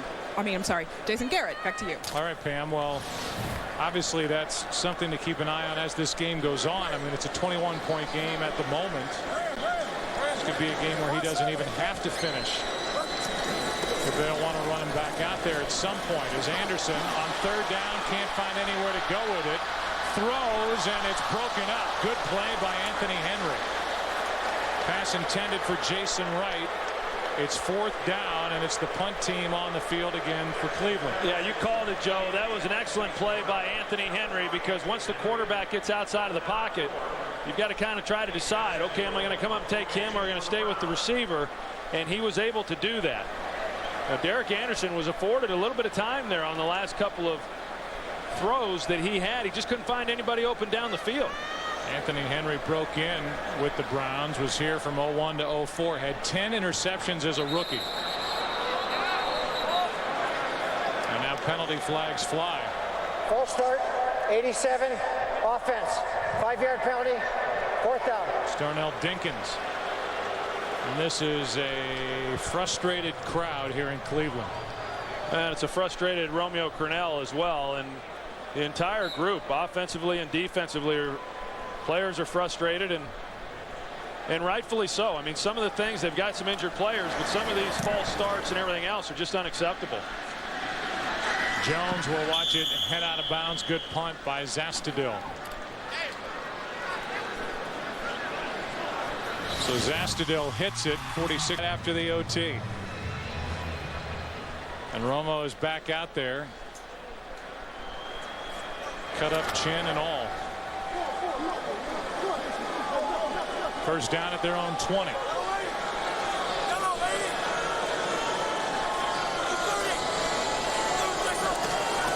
Felix Jones in the backfield. They fake it to him, and now over the middle, Witten. I mean, Jason Witten has run wide open the entire day, and a guy that caught 96 balls a year ago, there just isn't anybody around him. Well, and if this was a better throw, I mean, you can see there is nobody around him. If he throws this one in stride, which I talked about a little bit earlier, Romo's ability to do that, I mean, Witten picks up another 30 yards. There's just it right now is Cleveland Browns just don't know what is coming at them. They don't know what Terrell Owens is doing. They certainly don't know what Jason Witten is doing, and they haven't covered anybody. 4.5 to go, third quarter. Felix Jones breaks loose and just gets tripped up. Saving a touchdown was Mike Adams. And you see that burst from Felix Jones. You said it earlier. They have been raving about this guy and how he has looked so far in camp and now into the opener. I'm sure Felix Jones, you know, after this run and after his touchdown on his first carry, he's saying, yeah, so NFL stuff, it's not all that bad. I thought they hit harder in this league, and you know, he's had a nice hole there to run through. If he breaks that last tackle, he's off to the touchdown. How about this? 17 plays today by this Dallas offense of 10 or more yards. They're trying for another down the sideline. Some contact with the pass out of the reach of Terrell Owens. So this Dallas team has come out of the gate. I think the expectations are, you know, this was a 13-win team a year ago.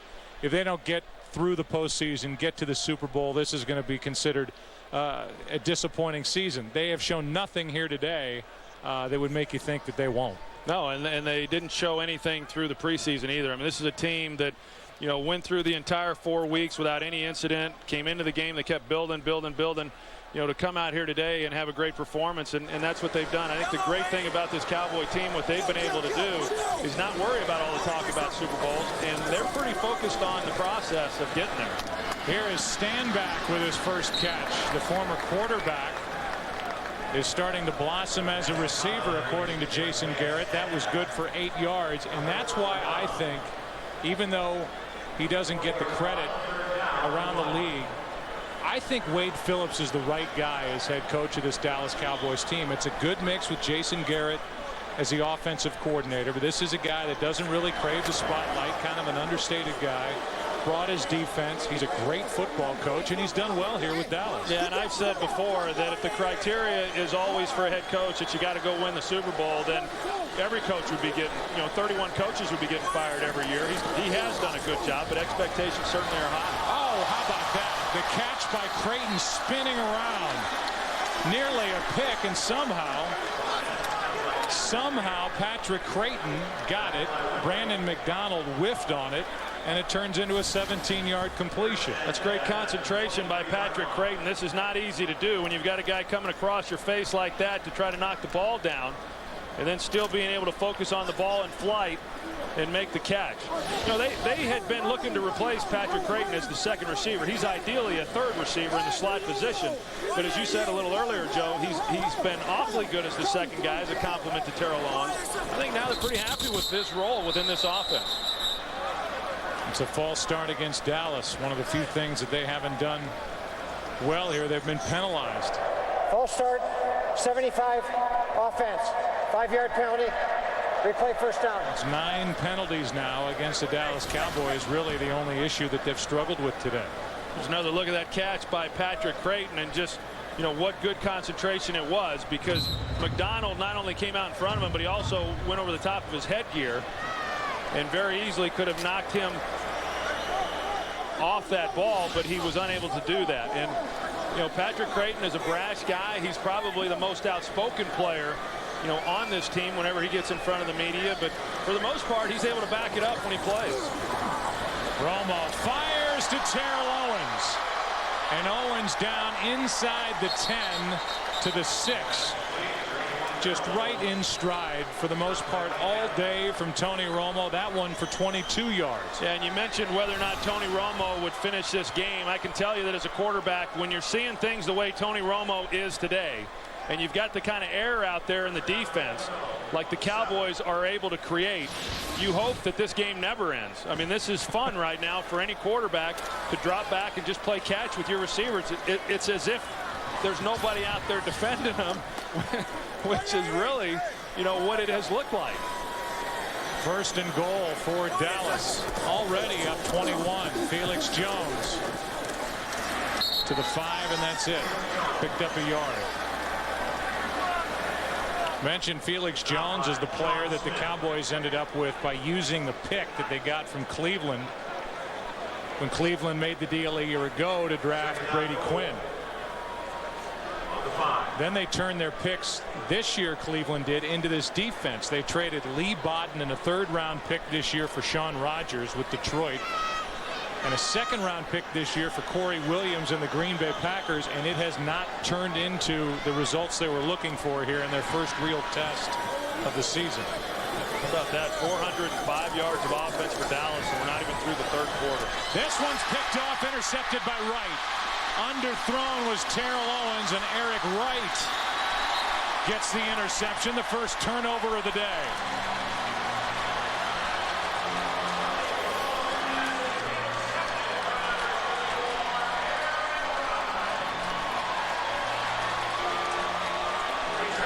So while it has all gone the way of Tony Romo and for the most part Terrell Owens, this one picked off by Eric Wright. And you see Tony Romo, he's staring it down a little bit. He knew he wanted to go to Terrell Owens there, and you know, because of some pressure, he let the ball go high, and then Wright was able to come underneath that throw. He was anticipating slant, and a bad decision really by Tony Romo. The return out to the 13-yard line, and Cleveland needs a touchdown on this possession. Jamal Lewis barreling his way out across the 35. What a run. 24 yards for Jamal Lewis. That is some great running by Jamal Lewis. I mean, we've always known that this guy is tough to get to the ground. I mean, you see the contact that is initiated, and he just keeps his feet going. A determined runner right there. They're trying to strip the ball out. He's able to hang on to it. Yes, quarter and a half. See if the Browns go in his direction. Instead, a delayed handoff to Lewis. Penalty flag in the area of a hold as Lewis picks up 7. DeMarcus Ware on the tackle, and this one's against the Cleveland Browns.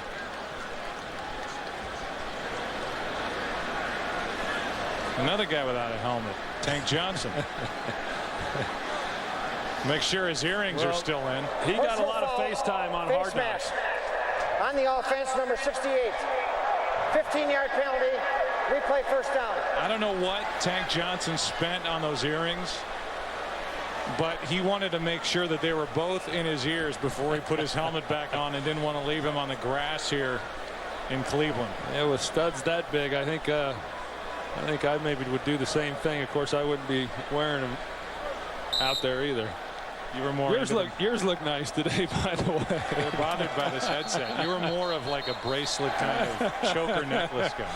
Yeah. From what I remember as a kid growing up watching it. Yeah. Got a good memory.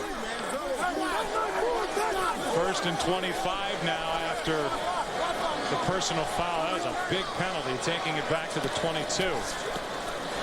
Anderson over the middle for Steptoe. It was behind him, and then he got drilled. Ken Hamlin with the hit. You know, go back to that interception that Tony Romo threw, and it hasn't been all easy for Felix Jones. You're going to see here, he's the blocking back, and Willie McGinnis, the veteran, goes right through him. And he'll learn. He'll learn that you got to lower your base a little bit if you're going to be able to take on some of those big linebackers. Willie McGinnis has said this will probably be it for him. In his 15th year, the 36-year-old out of USC. He's had a tremendous career, and he just introduced himself to the rookie Jones. Anderson steps up, and now he's going to run.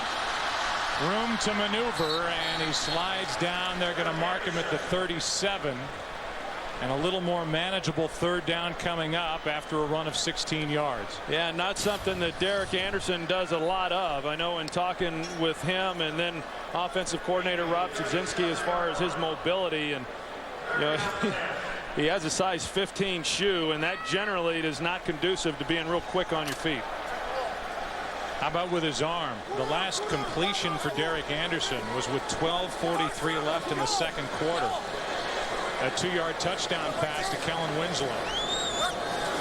So the passing game has been shut down. This one is a completion, and it's good for a first down to Steptoe.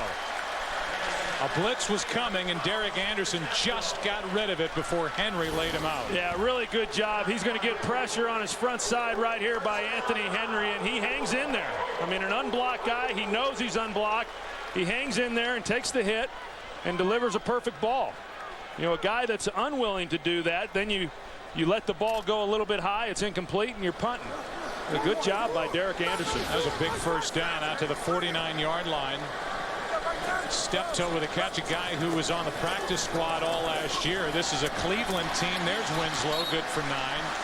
This is a Cleveland team that is very thin on the outside. They just got Braylon Edwards back. Steptoe was on the practice squad last year. They're without Juravicius for the first 6 weeks. Cribbs is inactive. Dante Stallworth hasn't played with a bad groin.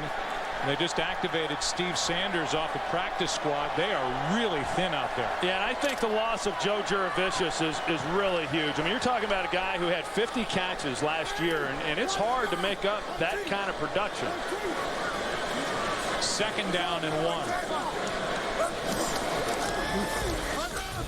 Anderson throws, and wide open is the rookie. The catch is made by Sanders, good for 18 yards. Just activated off the practice squad, and he's good for 18 and another first down. Yeah, and you're going to have Braylon Edwards on the outside, and then you're going to have him coming in behind that. Anthony Henry there at corner, he has to run off because of Braylon Edwards, and that's the hole right there in the middle. Well executed. Good job by Braylon Edwards, knowing that he's probably not going to get the throw, but he was vital to opening up that zone. And Derek Anderson laying it in there in front of Henry. So Sanders getting a chance and making a catch and setting up a first down at the 24-yard line. Anderson trying to get hot. Play action. Anderson chased again, and he slides shy of the 20. Still took a hit from Henry. And Derek Anderson gets up and shoves Anthony Henry. Yeah, you know, he takes a hit, but you know, once he got outside the pocket, nobody was really helping him downfield and trying to get open for him. Here's the end of that play when, you know, he gets smart and then finally goes down, and you know, you give yourself up. I think that was a good no call. Henry comes in. If he gave himself up a little bit earlier, then you know, that likely would have drawn a flag. And now down 21 points. The Browns can't get the play in. And Derek Anderson is frustrated as going 0 for 9 during a stretch after their only touchdown of the day. Down by 21 at second down. Anderson with time throws low for Winslow. And now it's third down. And no matter what happens the rest of this drive, you know that those 2 used timeouts are going to come back potentially and really hurt this Browns comeback effort if they can mount some sort of rally here in the fourth quarter. It's 3rd and 7.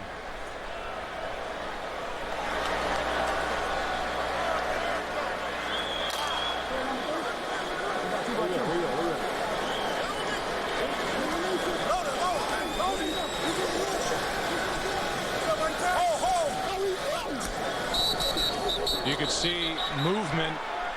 I believe it was Braylon Edwards. Full start.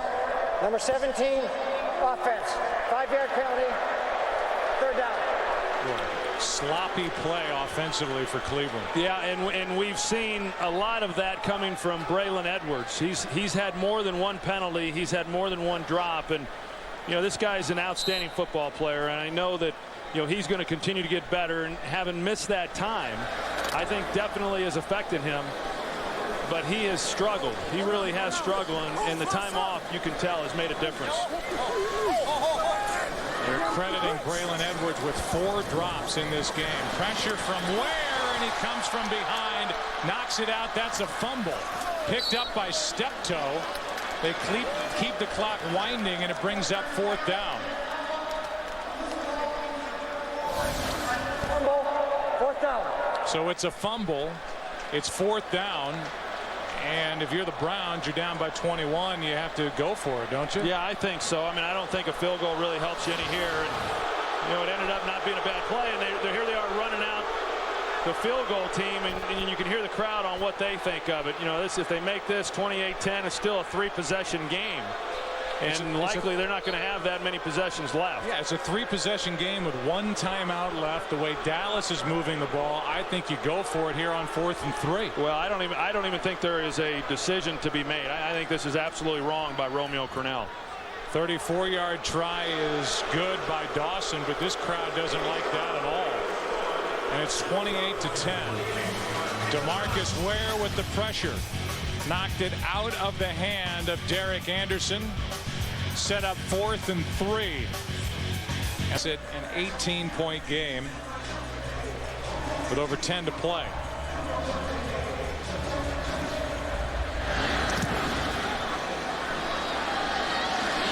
Felix Jones catches it over his shoulder and takes a knee. Dallas will start at their own 20 as they lead it 28-10.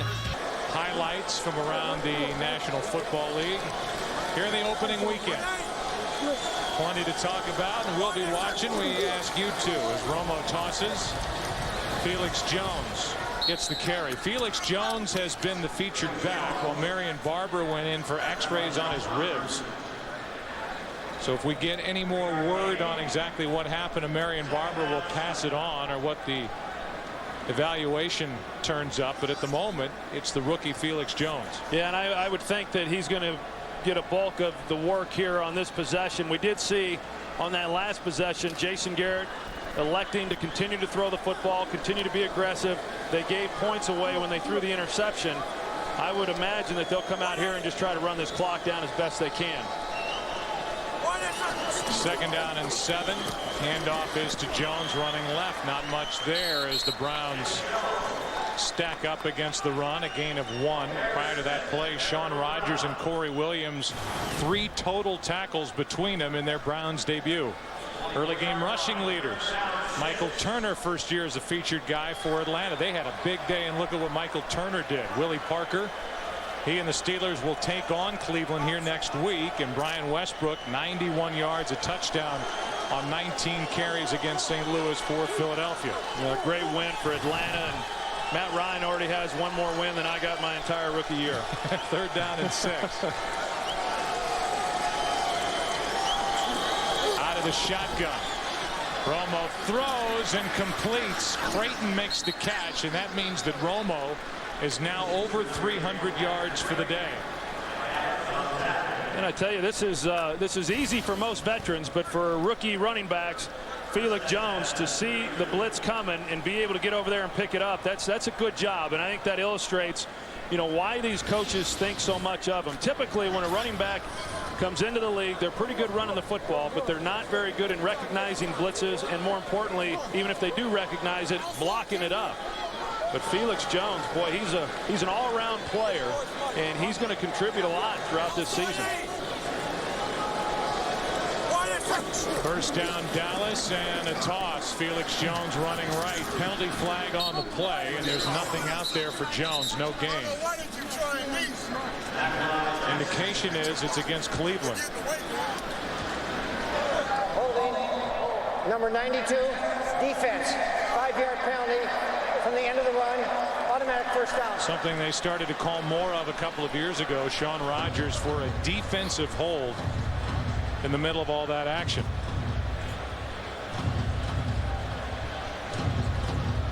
Well, you just look at this Browns team with high expectations coming in, and granted, I mean, as we've said, some of the guys not 100% that are playing. Dante Stallworth not out there.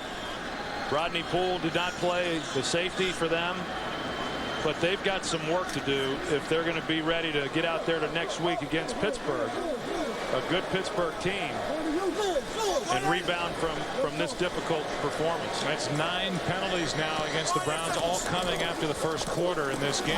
Right up the gut. Felix Jones hit the hole without any problem, barely touched, and a penalty flag comes in back near the line of scrimmage, and it's a hold against Dallas.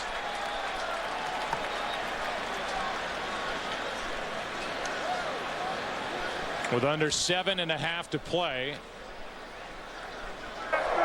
Holding, number 70, offense, 10-yard penalty, replay first down. They get Leonard Davis. Yeah, there he is right there, and he's so big. I mean, they're not going to miss many when he holds, and you can see that, you know, he just got in a bad position. He thought the running back would be further up the field, and if that would have been the case, and the linebacker would have been coming at him a little bit differently. But when you get tired late in the game, you know, it's your feet that just don't get you in the right position to make the blocks. Leonard Davis has a picture of Kimbo Slice over his locker in the dressing room, and that's what they call him. Mixed martial arts star is Kimbo Slice, and Leonard Davis got about 100 pounds on Kimbo. Which one would you least like to run into? Well, opt for neither. Forget it. 1st and 20 now. Romo just flips it backhand to Choice, and a penalty flag comes in again. Flozell Adams, it looked like, was guilty of a hold.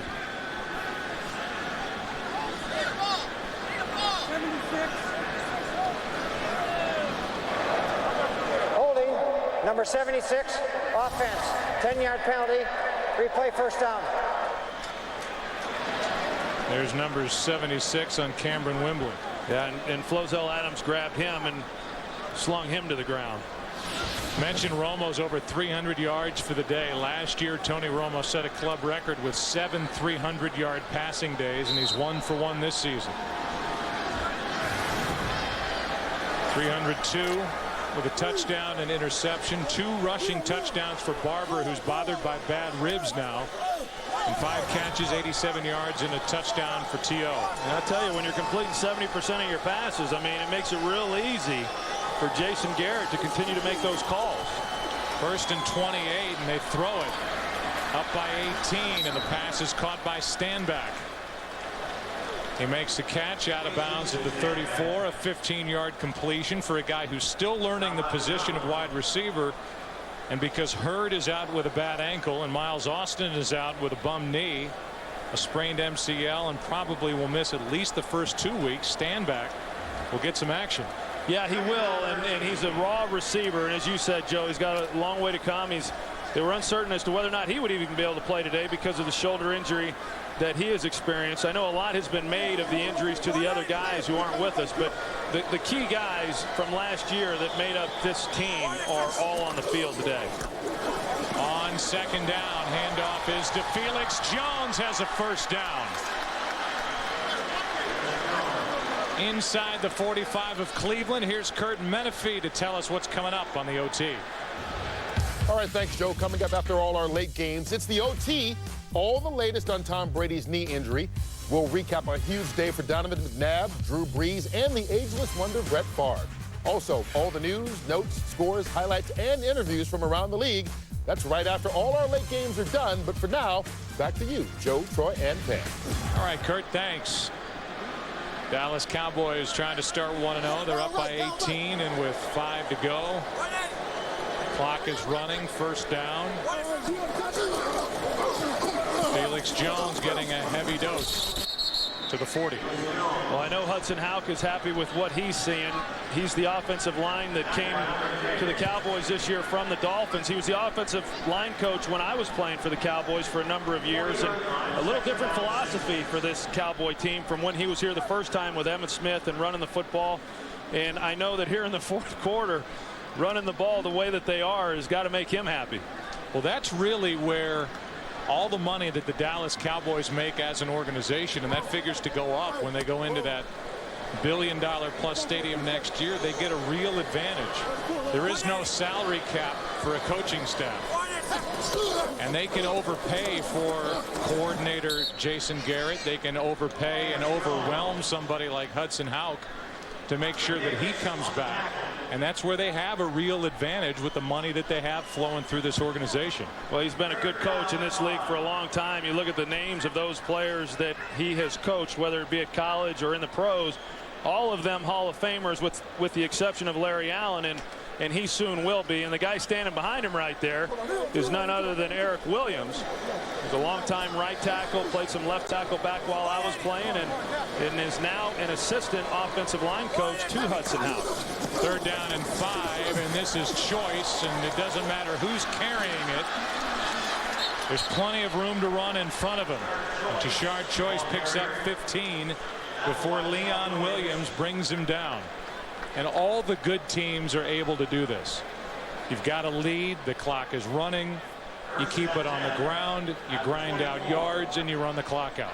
Well, you look at Dallas this year, even New England last year, Seattle over the years. You know what most of these high-scoring teams do is they come out, they throw the football early, they soften up a defense, they create big plays, they score points, and then once they get a lead, they have the ability to wear people down running the football, and that's been the blueprint really for the Cowboys under Jason Garrett, and that's what they're doing again here today. Here's Choice again. Last 2 carries, this one good for 3, and we've talked a lot about this offensive line, and here are their faces again.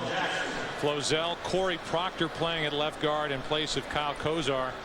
Then Gerard in the middle, Leonard Davis, a Pro Bowler, and Mark Colombo, who has really been a find for this Dallas team after suffering injuries while with Chicago. Yeah, and this one right here, Corey Proctor, you know, he's making the start because of the injury to Kyle Kozar, and they say, well, he's a little light, you know, there in the offensive line, and I look it up, he's 310 pounds. I mean, and they say relative to the line, he is light, but 310 pounds. When did we ever think we'd get to the day where 310 pounds was considered light? I'll be with Dan Deerdorf tomorrow in St. Louis, and he and I talk about that all the time. It's amazing. And in a relatively short period of time. Yep. I mean, the players got enormous over just a few years. To lose their first playoff game when they lost at home to the eventual champion New York Giants. All of the expectations for Wade Phillips' team. HBO tagging along during the preseason and training camp, and they have come out and been very impressive here today on the road in Cleveland. Choice to the 15-yard line. Clock continues to run, and these two, Troy, I mean, it's not even, and it's to Romo's credit, it's to Terrell Owens' credit, it's to Jason Garrett's credit, but all that stuff, all the conversations coming in, you don't even really bring it up anymore with Terrell Owens, and certainly his relationship with Romo couldn't be better. Yeah, I agree with that, Joe, and I don't want to speak for Terrell Owens, and I don't want to speak for Tony Romo, but it seems anyway that Terrell Owens just has a respect for Tony Romo that he just didn't have at other places that he was at. And I know that Tony Romo has helped cultivate that relationship, and that's important. But, you know, and maybe part of it also is that Terrell Owens knows that if you're ultimately going to be able to have some of the success that he would like to have, it helps if you do have a positive relationship with your quarterback, but they certainly have that. Minute 15 left. Minute 15 left. It's 4th down for Dallas. They called a timeout. 4th and 1. Handoff is to Choice, and on 4th down and 1, it looks like he has enough for a first down.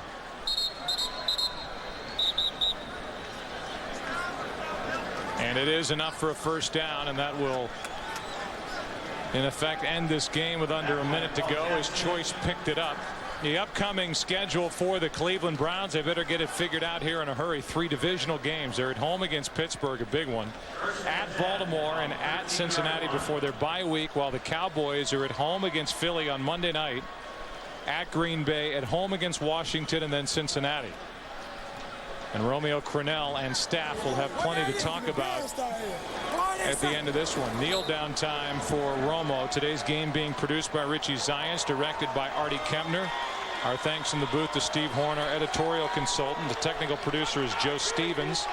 Technical director is Colby Bourgeois. And the audio mixer is Fred Aldis, who on Friday turned 50.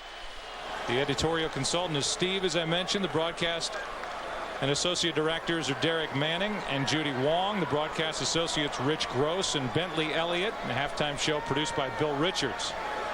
I'm only halfway through. I know the OT's coming up, but I have more to read, Richie. The studio show is produced by Scott Ackerson, directed by Bob Levy. The highlights coordinator is Janice Kazaza. Should I go on? Yeah, we'll be back. I have more names for you.